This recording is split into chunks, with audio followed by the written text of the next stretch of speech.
이제 우리가 지난주 12절부터 봤는데요. 사도 바울이 첫사람 아담과 둘째 사람, 한 사람 예수 그리스도 계속해서 이 비교를 통해 가지고 복음을 지금 설명해 주고 있는데요. 특별히 이 아담의 언약을 통해서 복음을 설명하고 있다는 점을 우리가 주목을 해야 되겠습니다. 복음을 우리가 간단하게 설명한다면 예수 그리스도를 믿어서 죄사함을 받고 구원받는 것, 이게 복음의 핵심 내용이죠. 예수를 믿고 구원받는 거예요. 그러면 복음이 아닌 건 뭡니까? 사람이 자기의 도덕적 행위, 어떤 종교적 열정, 어떤 지혜, 철학적 지혜, 지식 이런 것으로 구원을 받는다라고 말하는 게 이게 복음의 반대죠. 그게 바로 이 세상의 모든 종교가 다 그와 같이 강조를 하는 것입니다. 여러분, 이 세상에서 종교가 없다고 하는 사람들은 다 거짓말쟁입니다. 그건 100% 거짓말입니다. 사람은 절대 종교에서 떠날 수 없습니다. 그런데 문제는 그 모든 종교라고 하는 그런 그 속에서 중요한 건 참된 종교가 무엇인가를 아는 게 중요한 겁니다. 이 세상의 모든 사람들은 다 종교성을 가지고 있어요. 한 사람도 종교성 없는 사람은 없어요. 왜냐하면 하나님이 사람을 영적인 존재로 창조하셨기 때문에 사람은 누구든지 종교성을 가지는 것입니다. 그런데 세상의 종교와 기독교 종교가 본질적으로 다른 게 있어요. 여러분, 이것은 딱 정확한 표현입니다. 세상의 종교는 모두 자기 행위가 있어야 됩니다. 모든 세상의 종교, 사이비 포함, 우리가 소위 세상에서 말하는 고등 종교, 원시 종교도 마찬가지고 고등 종교도 마찬가지예요. 모든 것들은 다 행위가 있어야 돼요. 그리고 그 행위의 가치와 그것에 따른 구원에 대해서 말을 하는 게 세상의 종교입니다. 근데 기독교는 그런 것이 아닙니다. 기독교는 오직 행위 없이 예수 그리스도를 믿을 때에 구원을 받는 것. 이게 바로 복음의 핵심 내용이죠. 그렇죠? 그리고 세상의 종교에서는 그런 것을 찾을 수가 없습니다. 바로 이 복음을 설명함에 있어서 사도 바울은 처음에는 아브라함을 이제 인용해 가지고 아브라함을 통해서 복음을 설명했어요. 그리고 우리가 지난주부터는 이제 아담을 통해서 사도 바울이 복음을 설명하고 있는 거예요. 왜 이 사도 바울이 아담을 통해서 복음을 설명하는 것일까요? 왜냐하면 우리의 구원은 기초부터 본질로부터 이루어지는 것이기 때문에 그런 거예요. 인류의 본질과 기초가 어디에 놓여져 있습니까? 모두가 다 아담에게서 놓여져 있죠. 그래서 우리가 우리 할아버지를 거슬러 올라가고 그 위에 선대를 거슬러 올라가고 계속 우리가 거슬러 올라가 보면 결국 우리는 아담에게 도달하게 되어져 있습니다. 모든 인류는 아담 한 사람으로 말미암아 그에게서 나온 거예요. 그리고 우리가 그것을 창세기에서 바로 그 내용들을 볼 수가 있죠. 하나님께서 세상을 창조하시고 그래서 그 창세기의 기사에는 최초의 하나님이 에덴 동산을 설립하시고 그 에덴 동산 안에 아담을 두신 다음 거기서 인류의 조상, 인류의 머리, 인류의 대표 이 아담을 통해서 하나님께서 언약을 맺으셨다 그랬어요. 우리가 지난주에 그 말씀을 봤습니다. 우리가 그것을 그래서 첫 언약이라고도 하고 그것을 바로 행위 언약이라고도 말하고 하나님께서 아담에게 명하신 선악과 계명에 대한 그 계명은 생명의 약정이다 라고도 말을 합니다. 한번 따라해 볼까요? 첫 언약, 행위 언약, 생명의 약정. 하나님께서 자기의 형상으로 창조하신 사람과 더불어서 약정을 맺으시는 거예요. 그래서 이걸 또 다른 말로 우리가 계약이다 이런 말도 합니다. 계약. 이렇게 하나님께서 아담에게 생명의 약정을 맺었는데 이 생명의 약정의 목적이 바로 하나님이 창조하신 인류를 하나님의 백성 되게 하는 것이다. 그렇게 말씀드렸어요. 여러분, 하나님의 백성이 되지 않아도 사람은 사람이에요. 그렇죠? 사람은 사람입니다. 사람은 독립적이고 주체적인 영적 존재예요. 그들에게는 자율성이 있어요. 지성이 있습니다. 여러분, 이게 바로 인간이죠. 인간은 자율성이 있고 자유의지가 있기 때문에 판단하고 선택할 수 있어요. 그 선택한다는 능력은 대단한 하나님의 형상의 특징입니다.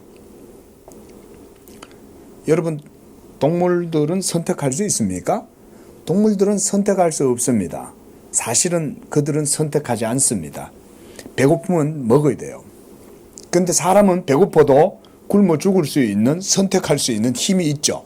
그렇죠?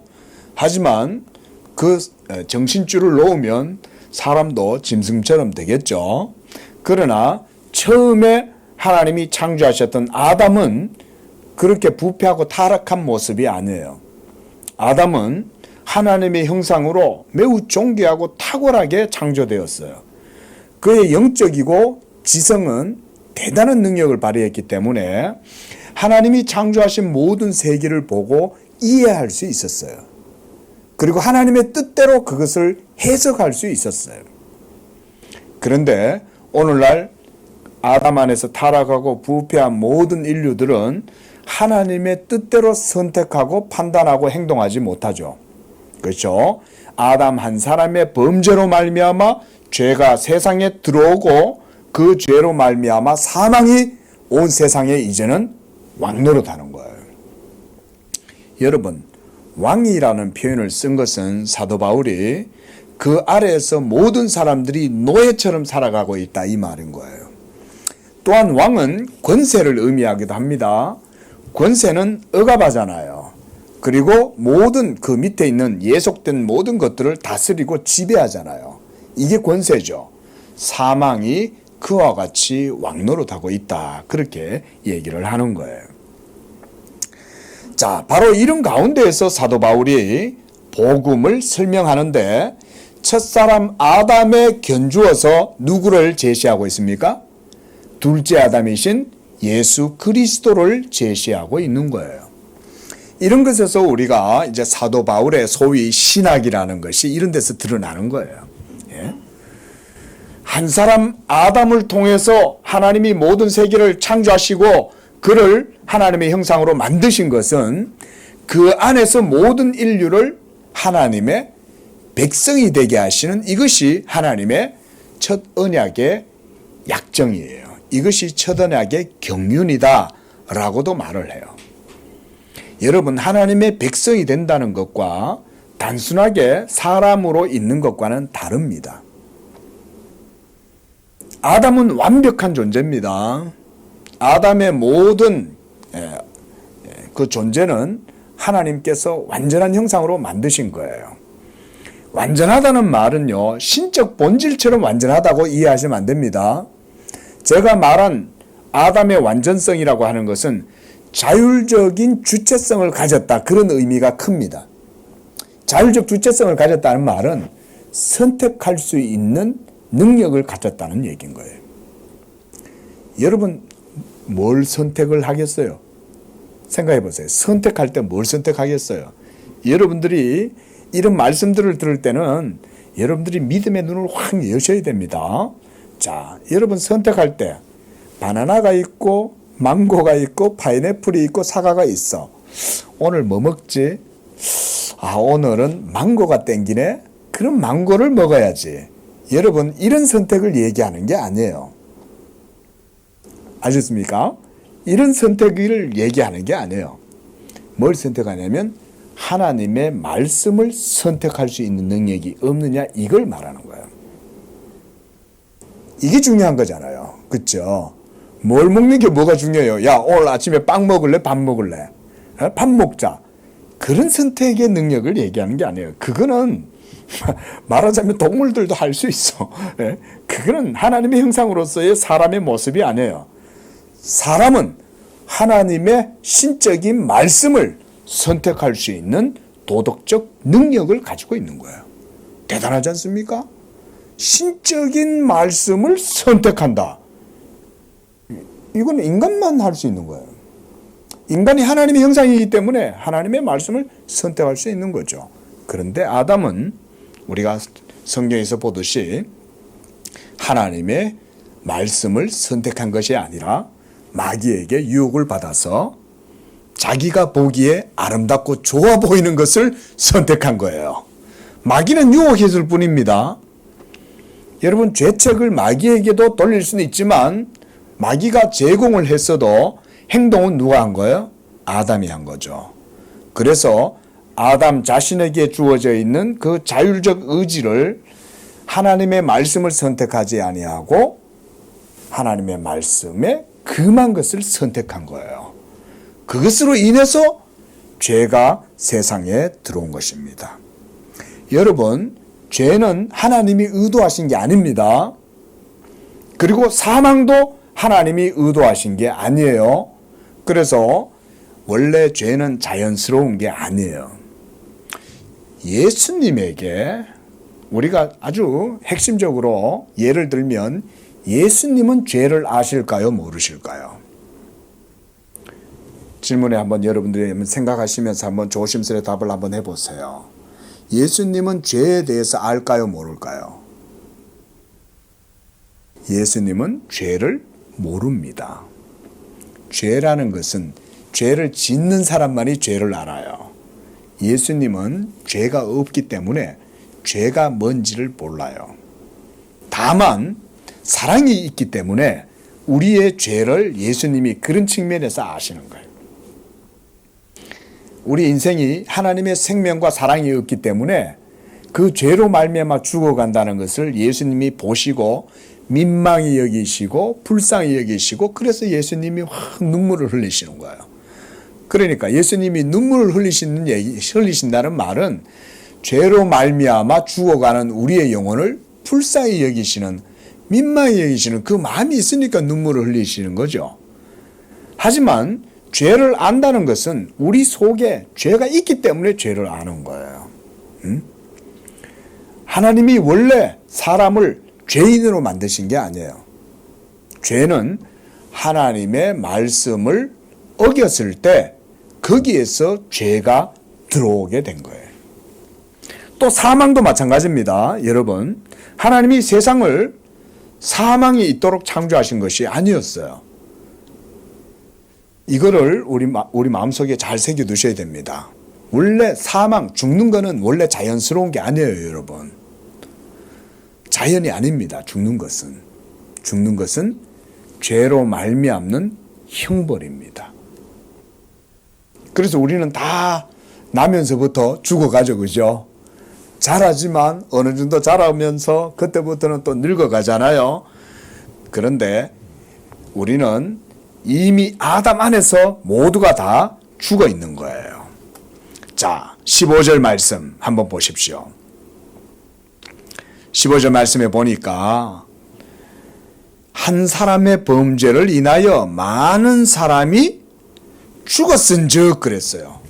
이미 아담 안에서 죽은 거예요.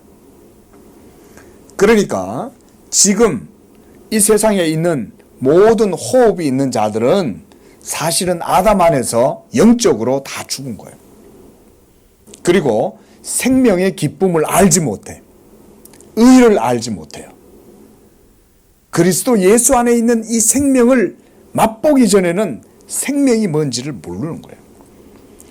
사람들이 생각하는 생명의 개념은 뭡니까? 그죠? 생물학적으로 호흡하는 거, 심장이 박동하고 있는 거, 심장만 뛰고 있으면 살아있다고 이 세상 사람들은 생각하겠지만 하나님의 눈에는 그렇게 보이지 않아요. 하나님은 여러분들을 보실 때 그 정도 수준에서 보시지 않아요. 여러분들이 오늘도 밥을 드시고 식사를 하고 또 오늘 하루도 걸어 다니고 호흡을 하고 이렇게 하지만 하나님은 그 정도를 가지고 살아있다고 생각하시지 않는 거예요. 하나님은 왜냐하면 생명의 하나님이잖아요. 하나님은 사랑의 하나님이잖아요. 하나님은 의의 하나님이시잖아요. 생명과 사랑과 의의 하나님이 우리를 보실 때는 예수 그리스도의 생명을 덧입지 않고서는 우리 모두는 다 아담 안에서 죽은 자들인 거예요. 믿으시기 바랍니다. 그래서 예수님도 말씀하셨잖아요. 주님, 제가 저희 아버지가 오늘 돌아가셨는데 제가 장사 지내고 예수님 따르겠습니다. 허락해 주십시오. 하니까 예수님이 뭐라고 하냐면, 야, 너희 아버지 죽었지만 죽은 자들이 저들의 죽은 자를 장사할 것이다. 너는 그들에게 맡겨놓고 생명인 나를 따르라. 이 말씀하시는 거죠. 예수님이 삼강오륜을 저버리란 말씀이 아니죠. 그게 아니라 그걸 통해서 예수님은 교훈을 주시는 거예요. 예수를 따르는 것에 생명이 있다는 것을 예수님이 그걸 통해서 보여주는 거예요. 그리고 나머지 사람들은 뭐냐면 죽은 자들이 죽은 자를 장사하게 해라는 거예요. 여러분, 죽은 자들이 어떻게 죽은 자를 장사해요? 예수님의 눈에는 죽은 그 아버지나 장사 지내는 모든 사람들이 다 하나님 앞에서는 다 죽은 자들이기 때문에 죽은 자들이 죽은 자를 장사하도록 놔두라고 말씀을 하시는 거예요. 예수 그리스도 안에 있지 아니하면 모든 사람은 다 영적으로 죽은 것입니다. 자, 이와 같이 말씀이 이제는 하나님께서 아담과 하나님 사이에 이 말씀을 세우셨어요.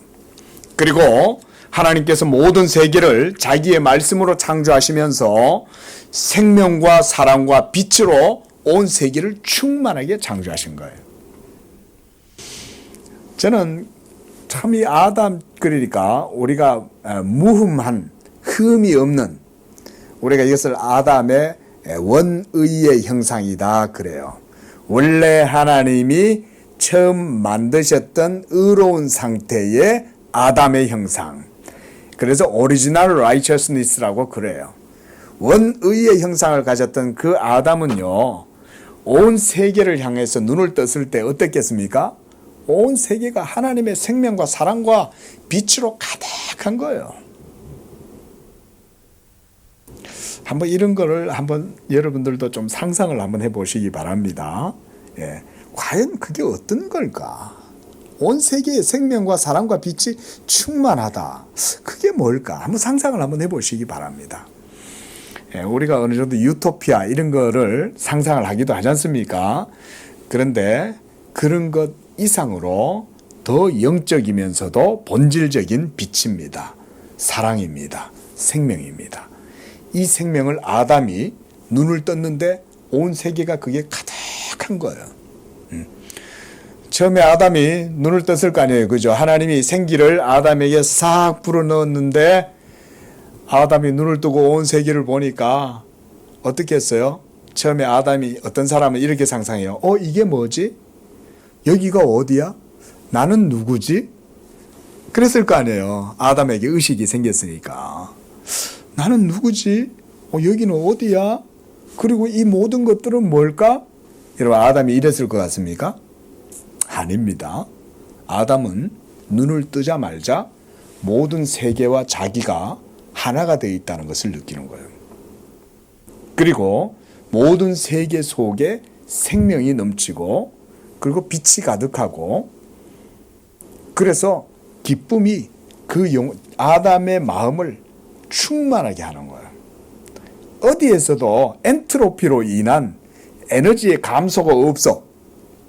모든 것은 충만해. 예? 모든 것에 에너지가 담이 없고 떨어짐이 없어요. 하나님의 생명이 온 세계 가운데 충만한데 아담은 그것을 눈을 뜨자마자 인식하기 시작하는 거예요. 여러분, 그 세계를 이해하고 볼 수 있는 사람의 능력은 그게 바로 하나님의 영적 지성을 가진 거예요. 아담이. 지성이라는 게 그런 거죠. 그렇죠? 여러분, 좋은 거 분별할 수 있는 눈 가지고 계신 분들 많죠. 어느 정도 장인이 되면 우리가 이렇게 보면 좋은 거 분별할 수 있잖아요. 짝퉁 갖다 놓고 명품하고 딱 갖다 놓으면 대부분 여러분들 알아볼 수 있죠. 그렇죠? 이야, 이 대부분 좋네.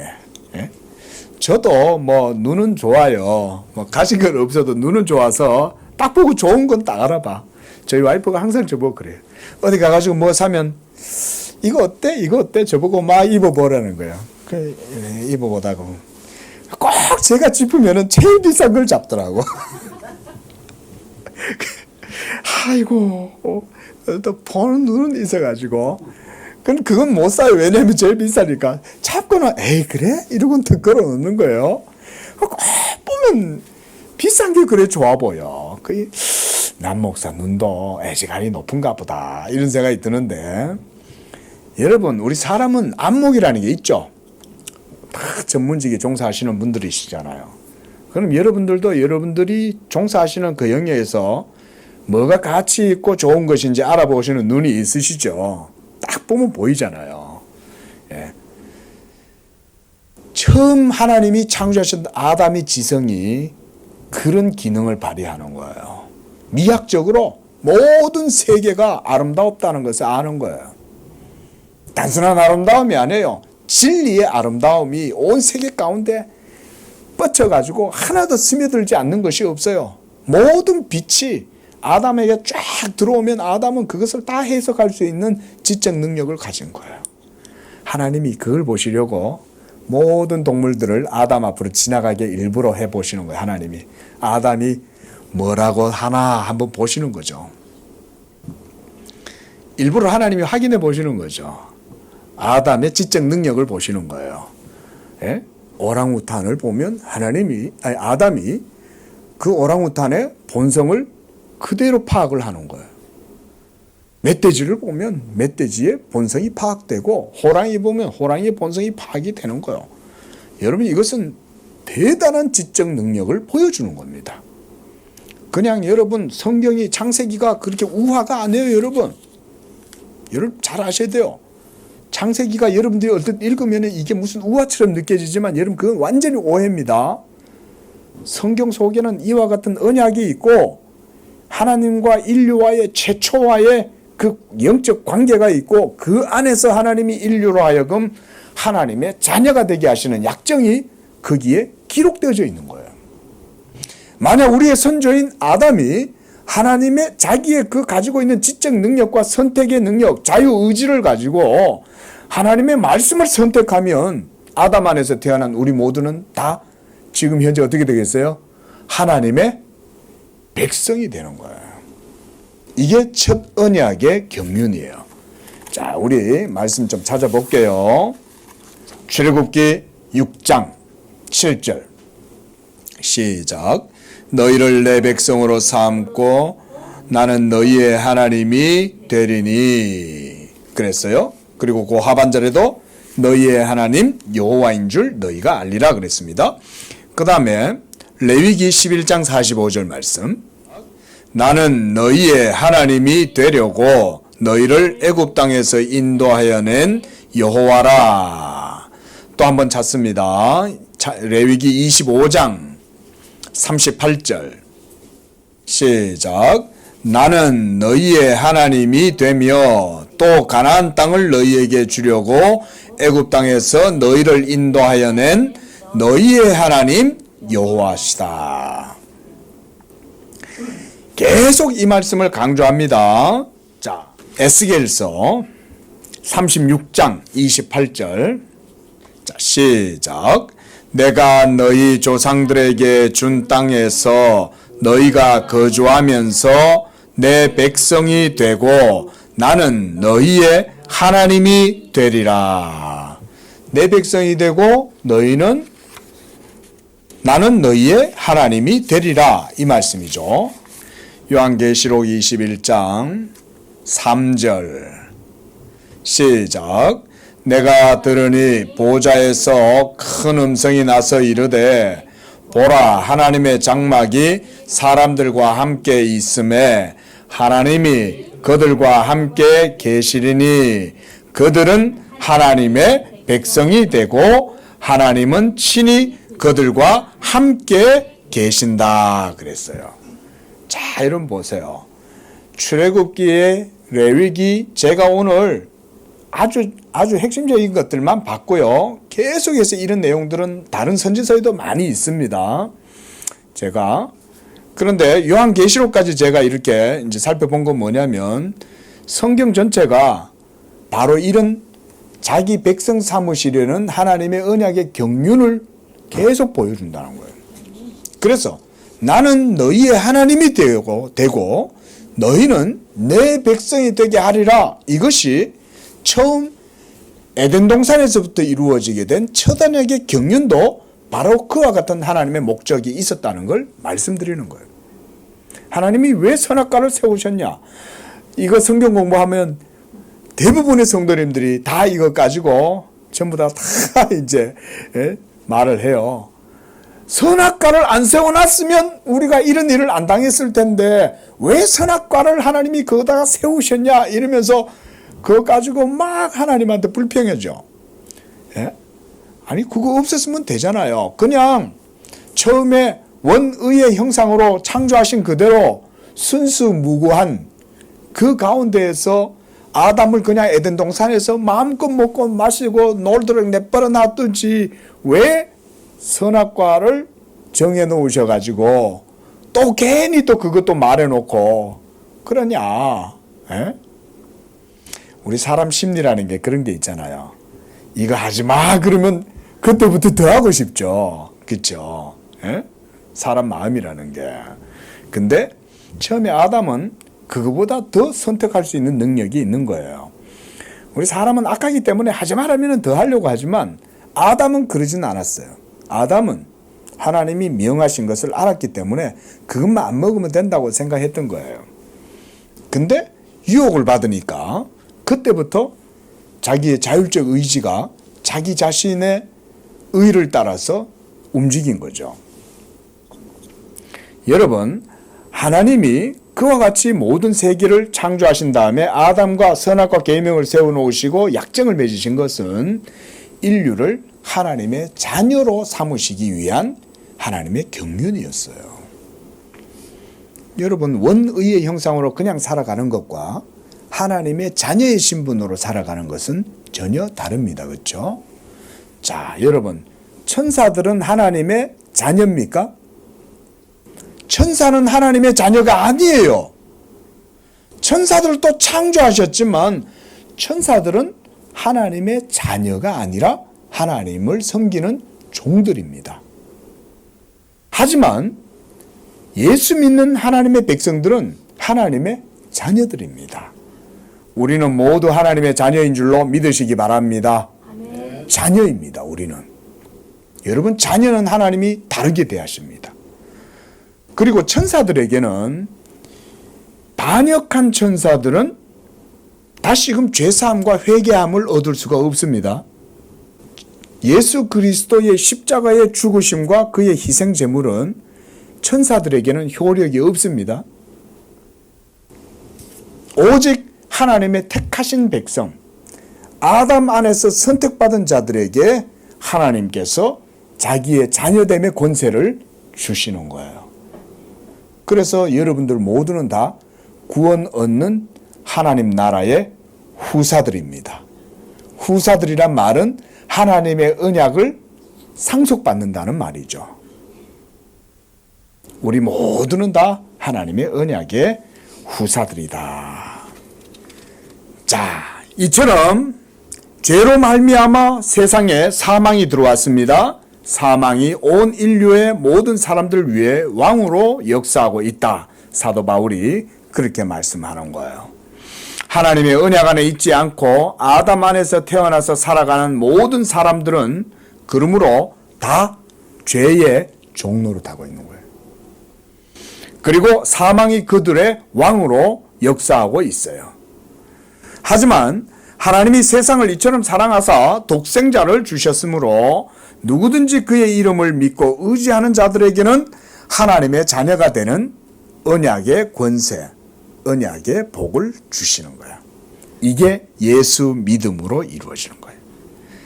우리가 요한복음 3장 16절 다 아시죠? 하나님이 세상을 이처럼 사랑하사 독생자를 주셨으니 이는 누구든지 저를 믿는 자마다 멸망치 아니하고 영생을 얻게 하려 하심이라 그랬습니다. 이 영생이 바로 하나님의 자녀가 되는 것인 거예요. 영생은 그런 거예요. 그냥 이터널 라이프라는 말은 영원히 내 심장이 박동하고 숨을 쉬고 그래서 죽지 않고 살아가는 것, 그게 영생이 아니에요. 성경의 개념은 그런 개념이 아니고 하나님의 자녀가 되는 거예요. 그래서 우리가 지난주에도 신인 하빌 이런 말씀 드렸잖아요. 신인 하빌은 언약이 아니에요. 그거는 우리 인간이 신과 무법하, 불법하게 하나가 되려고 하는 생각이 낳은 산물이죠. 신인 하빌을 꿈꾼다고 신인 하빌이 되겠어요? 그렇죠? 누구 마음대로. 떡 줄 사람 생각도 안 하는데 지 마음대로 지가 신인 하빌 하겠다 하면 신인 하빌이 가능해집니까? 안 되잖아요. 하지만 하나님은 우리에게 생명을 주시고 영생을 누리도록 하시기 위해서 예수로 말미암아 여러분들을 자녀로 삼아 주시는 거예요. 이걸 우리가 자녀됨이다 라고 말하죠. 자녀됨. 그래서 17절 하반절에서는 사도는 이제 예수 그리스도로 말미암는 생명을 말씀하고 있습니다. 그래서 한 범죄로 말미암아 사람이 한 사람을 통해 왕노릇하였은즉 이제 더욱 은혜와 의의 선물을 넘치게 받는 자들은 한 분 예수 그리스도를 통해서 생명 안에서 왕노릇한다. 예수 그리스도로 말미암는 이 언약의 복을 말하고 있는 거예요. 이해되시죠? 이것을 하나님이 복음을 통해서 우리에게 주시는 거예요. 전에는 아담 안에서 사망의 권세 아래 사로잡혀 죄를 짓고 죄의 종로로 닫은 자들이 이제는 한 분 예수를 통해서 생명 안에서 다시금 영적인 주체성을 회복한 거예요. 여러분, 제가 여기서 주체성이라는 말을 하니까 인본주의, 휴머니즘 이런 거 얘기하는 거 아닙니다. 여러분, 이 주체성은 하나님을 주인으로 모실 수 있는 바른 자리에 서게 되었다, 그 말인 거예요. 그러니까 이제 우리는 죄를 버리고 하나님의 의를 선택할 수 있는 이 능력이 우리 안에 다시금 생겨나게 된 거예요.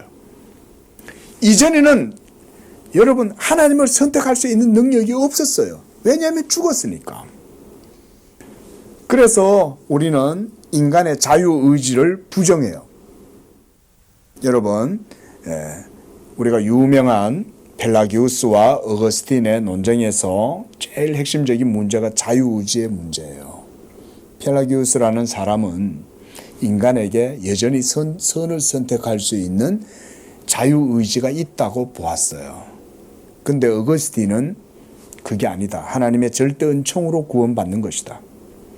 그래서 우리가 그 예를 쓰는 거죠. 하늘에서 하나님이 구원의 동아줄을 내려주시는 거예요. 그래서 바다에 빠져가지고 막 허우적대고 죽어가고 있는 사람에게 하늘에서 동아줄이 내려왔어요. 근데 펠라기우스는 이 동아줄을 사람이 잡을 수 있는 선택의 능력이 있다고 본 거예요.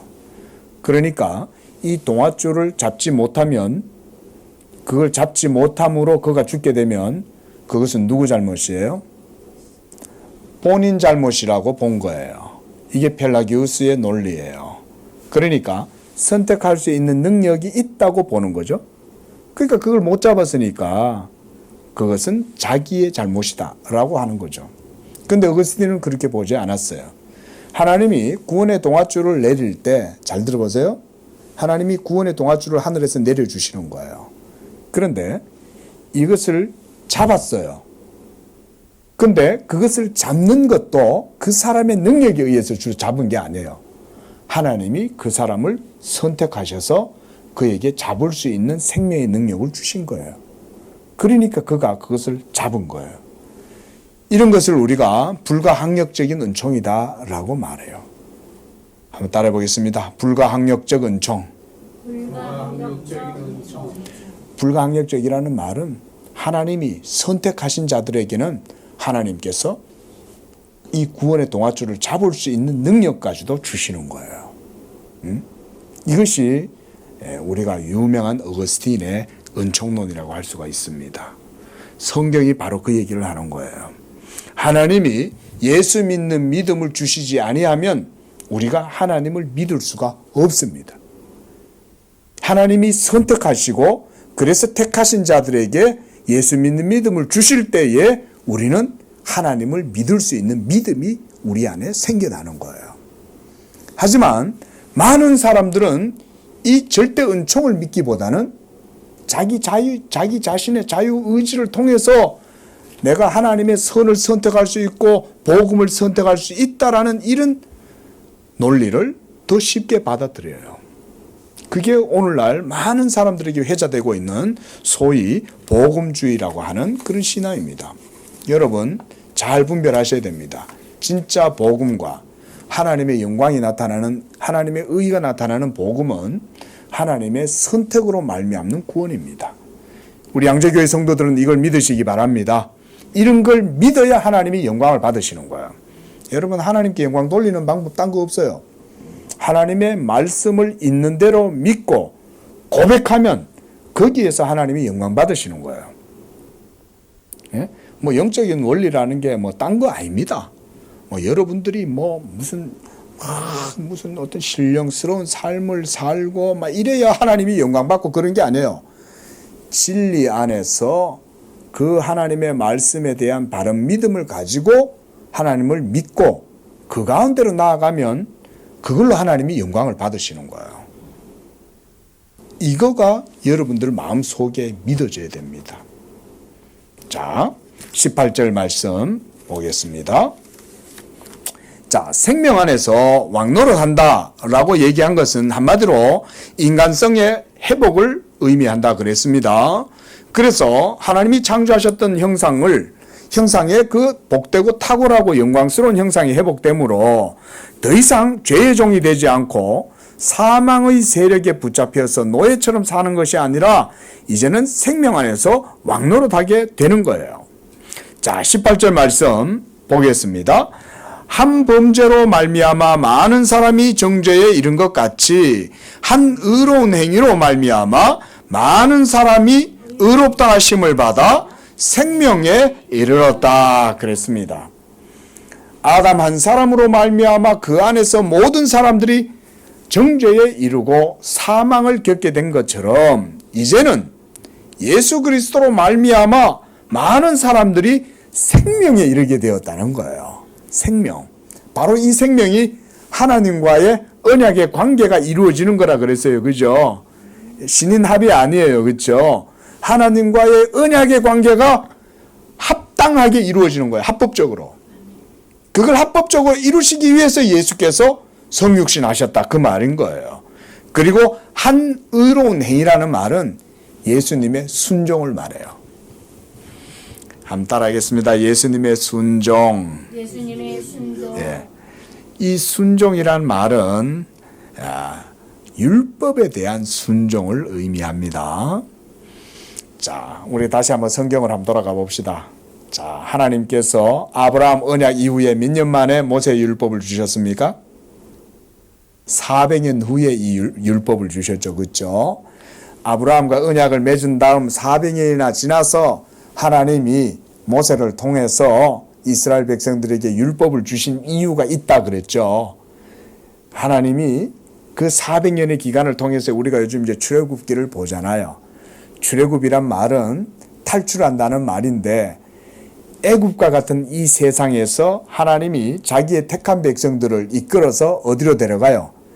약속의 땅 가나안으로 이끌어 들어가시잖아요. 그 약속의 땅 가나안은 말하자면 천국을 모형적으로 보여주는 거예요. 천국을. 자, 그 약속의 땅은 이미 사실은 벌써 우리 가운데 있습니다, 여러분. 예수 믿는 우리들에게. 이 양재교회에서 여러분들이 신앙생활 하시는 것은 벌써 여러분이 그 약속의 땅 가나안 속에 벌써 들어와 있는 거예요. 이렇게 보셔도 돼요. 왜냐하면 우리가 신학적으로 천국은 이미 already 이루어져 있고 완전한 천국은 not yet 그러나 이미 우리 가운데 천국이 있다. 그 천국은, 그 약속의 땅은 우리가 이제 이 땅에서 누리는 신앙의 삶을 의미합니다. 그래서 이 교회가 그렇게 따지자면 벌써 우리가 천국을 여기서 누리는 거죠. 자, 어쨌든 이렇게 해서 400년 만에 모세 율법을 주시고 그 아래에서 이스라엘 백성들이 삶을 살게 하신 거죠. 자, 조금 어려운 얘기인데 여러분들이 한번 들어보시기 바랍니다. 그런데 바로 그 모든 율법의 역사와 삶을 통해서 하나님이 계속 이스라엘 백성들과 언약의 관계를 맺죠. 그렇죠? 그리고 이스라엘 백성들이 하나님의 언약을 잘 지켰습니까? 잘 못 지켰잖아요. 잘 못 지킨 정도가 아니라 도리어 거슬러죠. 역으로 행하죠. 율법의 청개구리처럼. 그래서 결국은 이스라엘은 하나님의 진노를 받아가지고 결국은 멸망했습니다. 이스라엘이 바벨론의 포로가 되고. 그런데 여러분 보세요.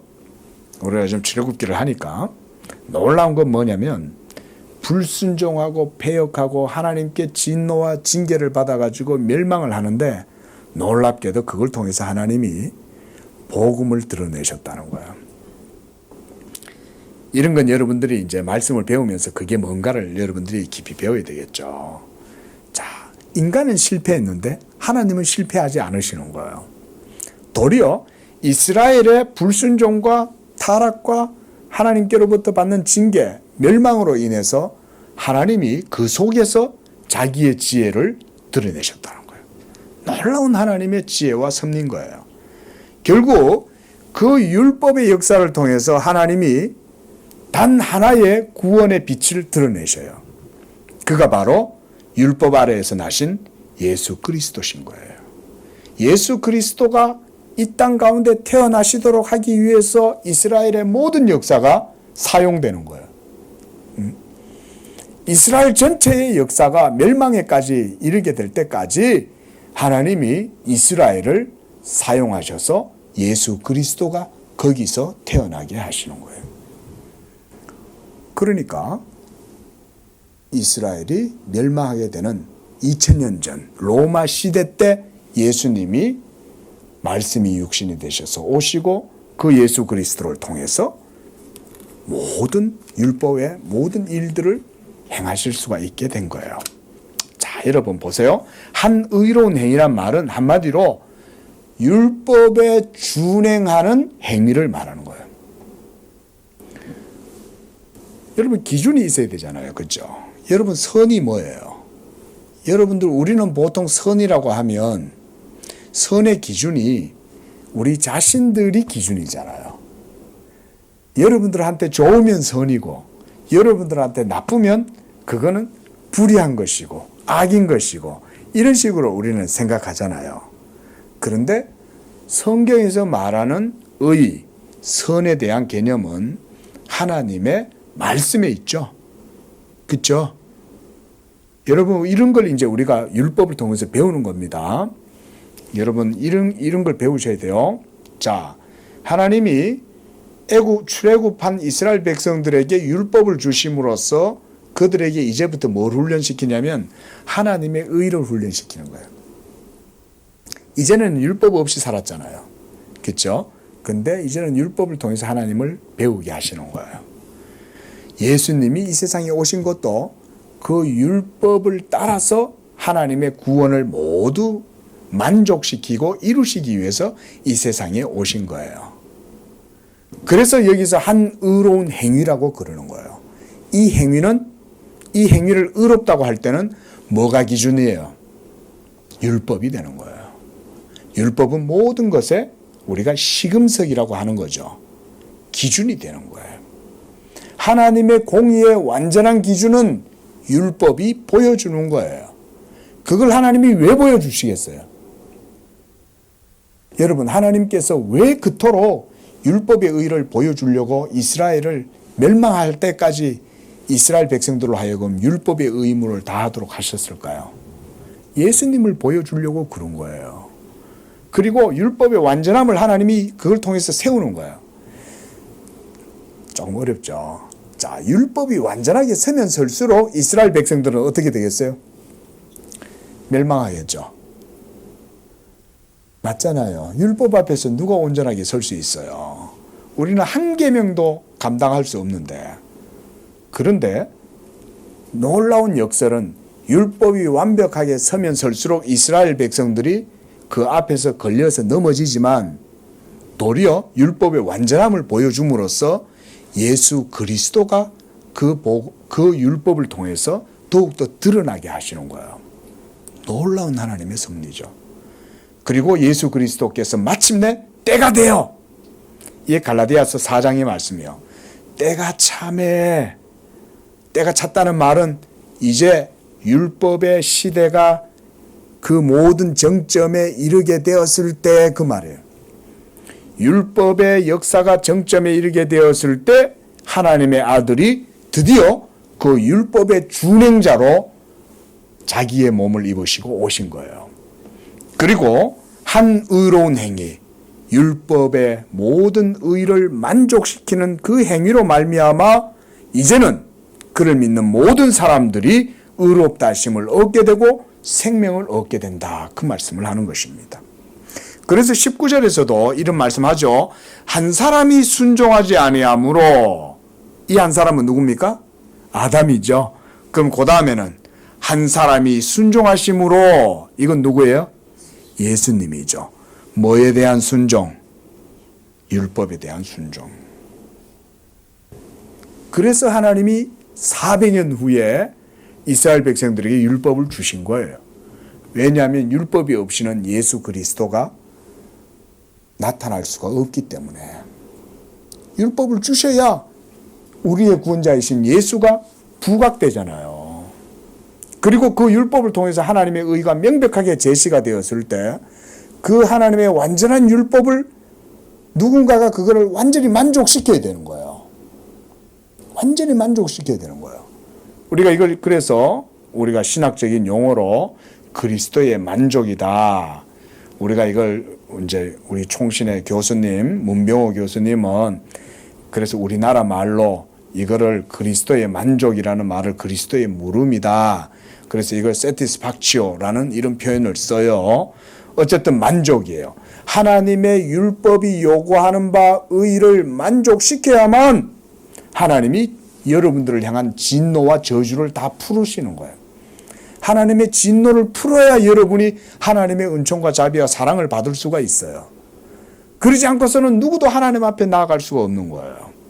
이 일을 위하여 하나님이 예수 그리스도를 둘째 아담, 마지막 아담으로 이 세상에 보내셔서 그로 하여금 율법 아래에서 나게 하신 거예요. 율법 아래 나게 하셨다는 말은 바로 그런 의미예요. 예수님은 그래서 율법의 순종을 통해서 모든 의를 다 담당하는 거예요. 누구를 위해서 그러셨겠어요? 여러분들을 위해서 예수님이 순종하시는 거예요. 믿으시기 바랍니다. 이 순종을 통해서 많은 사람이 의인이 되리라 라고 이렇게 말씀하셨어요. 자, 결국은 무슨 얘기냐면, 자, 정리를 한번 해봅시다. 하나님께서 예수 그리스도를 이 땅에 보내신 것은 그 예수 그리스도 안에서 이제 그를 믿는 자들로 하여금 하나님의 자녀되게 하시는 이 일을 이루시기 위해서 예수를 세우신 거예요. 그리고 그 예수님이 이 땅 가운데 오시기 전에 하나님이 미리 율법을 통해서, 우리가 저번에도 말씀드렸잖아요. 프롤로그. 하나님께서 미리 서론적으로 율법을 통해 가지고 이스라엘 백성들에게 그걸 다 보여주신 거예요. 그러니까 율법은 말하자면 일종의 서론격인 거예요. 본론은 예수 그리스도를 통해서 이제 드러나게 되는 거죠. 율법은 서막을 알리는 거예요. 서막을. 이제 하나님께서 그 구원을 이루실 것이다. 이 땅 가운데에서. 그리고 하나님의 아들이 성육신 하심으로 이 땅에 오셔서 메시아가 등극하실 것이다.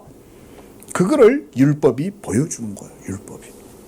이제 오후에 아시겠죠? 출애굽기 같은 것도 이런 맥락 속에서 여러분들이 우리가 그 하나하나를 배워나가시는 거예요. 그러면 예수가 오시는 길이 보이는 거예요. 예수가 오시는 길이. 이렇게 사도 바울은요, 이제 오늘 본문에서 계속 아담과 그리고 그리스도를 대조하면서 불순종과 순종을 계속해서 이렇게 비교해 줍니다. 그러니까 이 말인 거예요. 예수님의 순종은 누구의 불순종을 대신하는 거예요? 아담의 불순종을 대신하시는 거예요.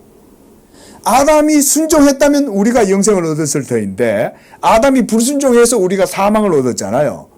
그러니까 이제는 아담의 불순종을 대신할 새로운 아담의 순종이 필요해진 거죠. 왜냐하면 하나님의 언약이 이루어져야 되잖아요. 처음에 하나님께서 인류와 세우신 그 선악과의 생명의 약정이 이루어져야 하는데 그것을 이제는 아담에게서 난 자들이 할 수가 없죠.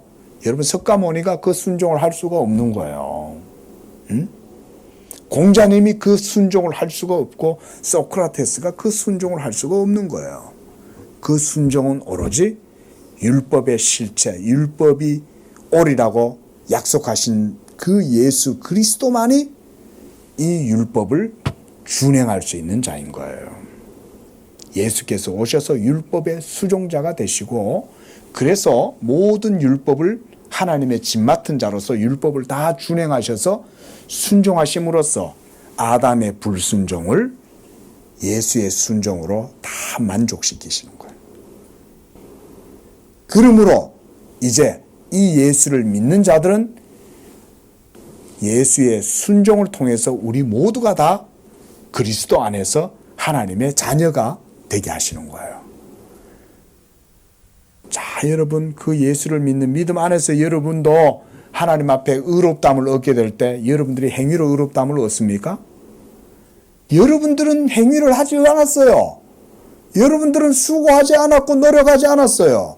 여러분들은 하나님의 율법에 따라서 순종하지 않았지만 하나님이 예수 그리스도께서 행하신 그 모든 순종을 그리고 그 순종을 통해서 이루신 그 의를 여러분들의 것으로 여겨 주시는 거예요. 그래서 우리가 예수 그리스도를 믿으면 예수의 모든 순종이 여러분의 것이 되게 해 주시는 거예요. 할렐루야. 이것이 복음인 거예요. 나는 순종함이 없고 나는 여전히 하나님 앞에 불의하고 나는 여전히 하나님께 진노와 저주를 받을 수밖에 없는 연약한 자였지만 그리스도 예수를 믿을 때 그리스도께서 행하신 모든 순종을 통해서 우리가 영생을 얻게 되었다는 거예요. 그 말씀을 오늘 하고 있는 것입니다. 그래서 다시 한번 보십시오. 대조를 이렇게 시켜주고 있습니다. 17절에서는 한 분 예수 그리스도를 통하여 생명 안에서 왕노릇한다 라고 했고 18절에서도 한 의로운 행위로 말미암아 많은 사람이 의롭다 하심을 받아 생명에 이르렀다 라고 말씀합니다. 19절에서도 한 사람이 순종하심으로 많은 사람이 의인이 되리라 라고 이렇게 말씀했어요. 바로 이와 같이 아담의 불순종에 대비해서 그리스도의 순종을 말씀하심으로써 예수 믿는 자들에게 어떤 효력이 미치는지를 보여주는 거예요. 자, 이제 우리가 말씀을 맺으면서 여러분 예수 믿으세요? 왜 그렇게 말하는지 이제 이해되시죠? 그렇죠? 우리 양재교회 성도들 날마다 예수님을 믿고 또 믿고 믿으려고 하실 수 있기를 바랍니다. 오직 하나님의 의에 이르는 길은 크기밖에 없어요. 예수 믿는 것 외에는 우리가 하나님의 의에 이를 자가 없습니다. 하나님이 우리에게 제시해 주신 방식은 이제 행위가 아니라 예수 믿음에 있어요. 그게 하나님의 방법이에요. 예. 자, 이렇게 해서 이제 20절 말씀을 봅니다. 율법이 들어온 것은 그랬어요. 이것이 바로 율법의 목적이에요. 제가 이건 설명 방금 드렸어요. 그렇죠? 율법을 왜 하나님이 아브라함 언약 후에 400년 만에 율법 주셨냐? 핵심은 예수를 드러내려고 이것을 율법을 주신 거예요. 그리고 이 율법은 또한 우리로 하여금 죄를 드러나게 하는 게 율법이라 그랬습니다. 여러분이 죄인이라고 고백하지 않는다면 예수를 믿을 필요가 없죠. 그렇잖아요. 병든 자라야 의사에게 찾아가죠. 건강한 사람에게는 의사가 쓸모가 없어요. 예수님이 그 비유를 들어주신 거예요. 예? 자기가 죄로 말미암아 영혼에 병이 들었다라고 말하는 사람만이 그 영혼의 의사가 되시는 예수님을 찾을 수밖에 없죠. 그 죄를 깨닫게 하는 것이 바로 율법이라는 거예요. 그래서 우리가 율법을 배우면 배울수록 우리 자신의 연약함을 깨닫는 거예요. 이게 신앙생활 하는 거예요, 여러분. 우리 자신의 연약함을 깨닫는 게 신앙생활인 거예요. 근데 하나님은 여러분들을 연약함 가운데에서만 그냥 머물러 두도록 하시지 않아요. 어떻게 하냐? 예수 믿음으로 말미암아 복음으로 여러분들을 그리스도 안에서 세워가시는 거예요. 이게 우리의 신앙생활이에요. 아셨죠? 예? 아셨죠? 이게 신앙생활이에요. 그 안에서 하나님의 사랑과 자비와 선하심을 복음을 통해서 배워가는 거예요. 이게 교회에서 하는 신앙생활이에요. 이거 배우는 게 신앙생활이에요. 그러므로 이제 21절 봅니다. 이 죄가 사망 안에서 왕노릇한 것 같이 이제 은혜도 의로 말미암아 왕노릇하여 예수 그리스도로 말미암아 영생에 이르게 하려 함이다. 자, 이 말씀은 제가 앞에서 계속 다 한 거예요. 결국 예수 그리스도를 믿는 믿음으로 말미암아 영생에 이르도록 하는 이 은혜가 믿음으로 이루어지게 된다, 그 말인 거예요. 이스라엘 백성들은 율법 아래에서 율법을 지킴으로 하나님의 의에 이르려고 노력했지만 그것은 모두 허사였습니다. 그래서 사도 바울은 저 뒤로 가면 그것도 설명을 합니다. 이스라엘이 하나님의 의를 모르고 자기 열심으로 하나님의 의를 이루려고 노력하다가 결국 넘어졌다, 이 말이죠. 율법 아래에서 하나님을 섬기는 것은 행위로 하나님을 섬길 수가 없다, 이 말인 거예요. 믿음으로 하나님을 섬겨야 된다, 이 말인데 이스라엘 백성들은 그렇게 하지 못했다. 자, 이와 같이 그리스도 예수께서 우리를 대신하는 언약의 중보자로 모든 율법에 의해 순종하심으로 우리를 위한 구원을 이루셨고, 우리는 이제 그를 믿음으로 말미암아 예수가 이루신 그 불멸의 생명, 이것을 그리스도 안에서 이제 누리게 되는 것입니다. 기도하겠습니다. 자비로우신 하나님 아버지, 예수 그리스도께서 둘째 아담이 되시고 우리의 머리가 되셔서 이제는 그를 믿는 자들마다 그리스도 안에서 새 생명, 하나님의 자녀가 되는 이 놀라운 구원의 은혜를 허락하심을 감사합니다. 우리 성도들이 로마서 강해를 통해서 그리스도 안에 있는 이 놀라운 복음의 은총과 구원의 진리를 깨닫게 하시고 이 생명을 누림으로 하나님의 자녀가 되는 귀한 은혜들을 누릴 수 있도록 축복해 주시옵소서. 예수님의 이름으로 기도합니다.